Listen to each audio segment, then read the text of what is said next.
ধরুন মাঠ জুড়ে এক পাল ভেড়া আর প্রত্যেকটা ভেড়ার গায়ে চাপানো ধারালো কাটার বর্ম, যেন যুদ্ধে নামবে।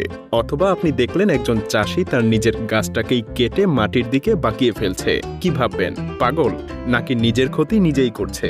কিন্তু যদি বলি ঠিক এই কাজটাই তাকে এনে দেয় আগের চাইতেও বড় আর মিষ্টি ফল, তাহলে পৃথিবীর নানা প্রান্তের চাষিরা এমন সব টোটকা বের করেছে যেগুলো দেখতে পাগলামি, অথচ ভেতরে আছে এক নিখুঁত হিসাব।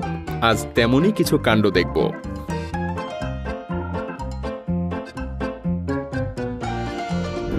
ভাইরাল হওয়া এই চাষি কচি পেঁপে গাছে ছোট্ট একটা কাঁটা দিয়ে গাছটাকে মাটির সঙ্গে ৩০ থেকে ৪৫ ডিগ্রি কোণে কাত করে খুঁটিতে বেঁধে দিচ্ছে। দেখে মনে হচ্ছে গাছটাকে বুঝি মেরেই ফেলছে। আসলে গাছ শুয়ে বড় হলে খাবারটা কাণ্ডে না গিয়ে বেশি জমা হয় ফলে, তাই পেঁপে আরো বড় আর মিষ্টি হয়। ঝড়ে ভেঙে পড়ার ভয়ও কমে যায়।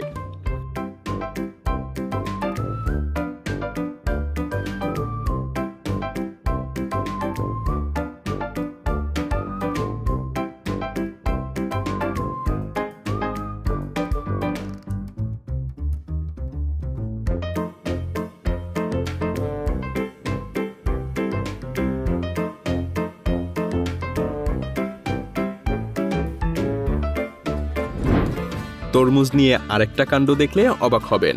চাষি একটা টুথপিক নিয়ে সোজা তরমুজের বোটা ফুটো করে দিচ্ছে। ফল কি নষ্ট হয়ে যাবে? না, তার ঠিক উল্টো। তরমুজ যখন একটা বাটির মাপের হয় তখনই আসে বর্ষা। শিকড় বেশি পানি টানলে হঠাৎ ভেতরের চাপ বেড়ে ফল ফেটে যায়। বোটায় ওই ছোট্ট ফুটোটা পানির চলাচল ধীর করে দেয়, ভেতরের চাপও কমে যায় আর তরমুজের ফাটাও ঠেকে যায়।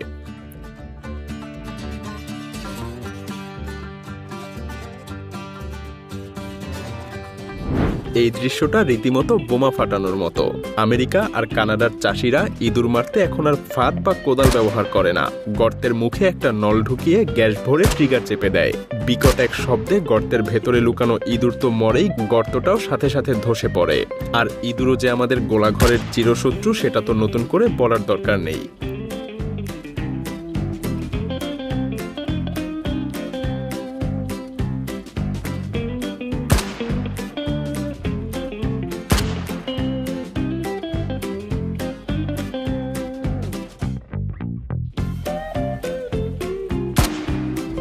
আর এই বুদ্ধি দেখলে অনেকেরই হাত নিষ্পিস করবে। মুরগির খাবার দেওয়ার ধরনটাও এখানে অন্যরকম।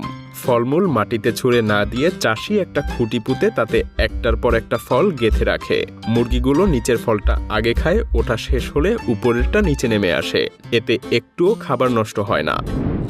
এবার দেখুন একজন চাষি একটার পর একটা লাউ ঘুরন্ত একটা যন্ত্রে বসিয়ে পাতলা লম্বা ফালি করে ছিলে নিচ্ছে। আর সেগুলো নেমে আসছে সাদা সাদা সেমাইয়ের মতো করে সরু সুতো হয়ে। লাউয়ের সেমাই নাকি? আসলে ব্যাপারটা সংরক্ষণের। জুলাই মাসে লাউ এত বেশি ফলে যে খেয়ে বা বেচে শেষ করা যায় না। তখন এভাবে ফালি করে রোদে শুকিয়ে নিলে মাসের পর মাস আর সেটা নষ্ট হয় না। চীনের চাষিদের আরেকটা কায়দা রীতিমতো অবাক করে দেয়। ধান লাগানোর আগে তারা পুরো ক্ষেতের উপরে বিছিয়ে দেয় এক ধরনের বিশেষ জৈব কাগজ। তারপর সেই কাগজ ফুটো করে তারা চারা পুঁতে দেয়।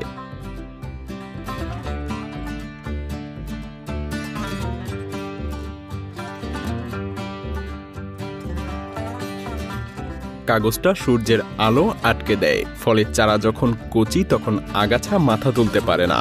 সঙ্গে সঙ্গে মাটির পানি বাষ্প হয়ে উড়ে যেতেও বাধা দেয়। মাটি থাকে ভেজা, আর মাসখানেক পর কাগজটা মাটিতে মিশে পচে গিয়ে জৈব সার হয়ে যায়। চারা সেটাই টেনে নিয়ে বড় হয়। নিছক একটা কাগজ, অথচ তার কত কাজ।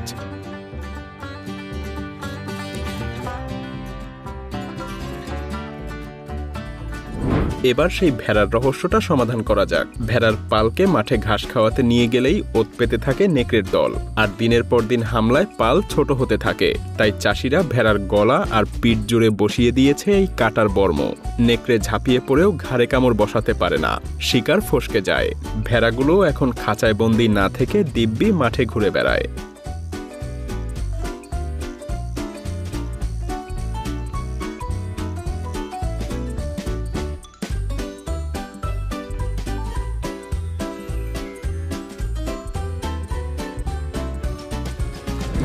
পুরনো টায়ারও এখানে নতুন জীবন পেয়েছে।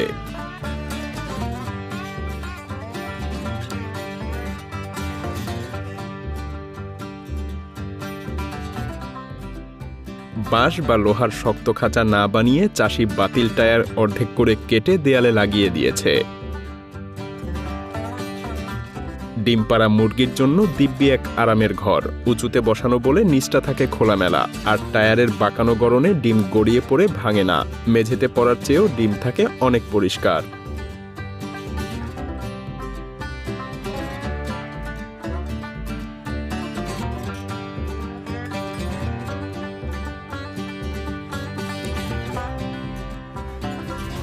আমাদের চিরচেনা কোদাল দিয়ে মাটিতে কোপাতে গেলে বারবার কোমর বাঁকাতে হয়, কাজও ধীরে আগায়। এই ঝামেলা থেকে বাঁচতে চাষিরা বানিয়ে নিয়েছে 2 ফলার এক কোদাল। এক কোপেই 2 ফালি মাটি উঠে আসে, কাজও হয় দ্বিগুণ দ্রুত। সোজা সারিতে সাজানো সবজির ক্ষেতে আগাছা তোলার জন্য এই জোড়া কোদাল রীতিমতো আশীর্বাদ।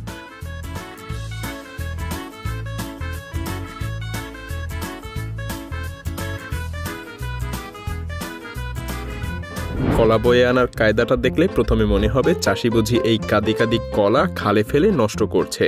আসলে এটাই বহন করার সবচাইতে সহজ উপায়। বাগান থেকে কাঁধে করে কলার কাদি বাইরে আনার বদলে ফসল তোলার সময় তারা খালে পানি ছেড়ে দেয়, তারপর কলার কাদিগুলো ছুঁড়ে ফেলে সেই পানিতে। পানির টানেই কলা ভেসে পৌঁছে যায় বাইরের ঘাটে। কষ্ট করে বওয়ার ঝামেলাটাই যেন পানির হাতে তুলে দেয়া হয়েছে।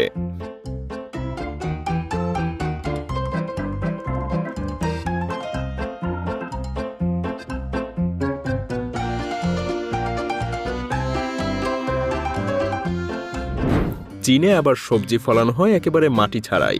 গাছ বসানো থাকে পানির বেডে, শিকড় সরাসরি পানিতে গলানো খাবার টেনে নেয়। এই পদ্ধতির নাম হাইড্রোপনিক। মাটি নেই বলে পোকা আর আগাছার ঝামেলা নেই বললেই চলে। মাটি থেকে আসা ভারী ধাতু বা রাসায়নিক পদার্থ ফসলে মেশে না। রাসায়নিক কীটনাশকেরও দরকার পড়ে না বলে সবজি অনেক পরিষ্কার থাকে। দাবি করা হয় এভাবে চাষ করলে গাছ নাকি সাধারণের চাইতে অনেক দ্রুত বাড়ে, ফলে ফসলও আগে ভাগে ওঠে।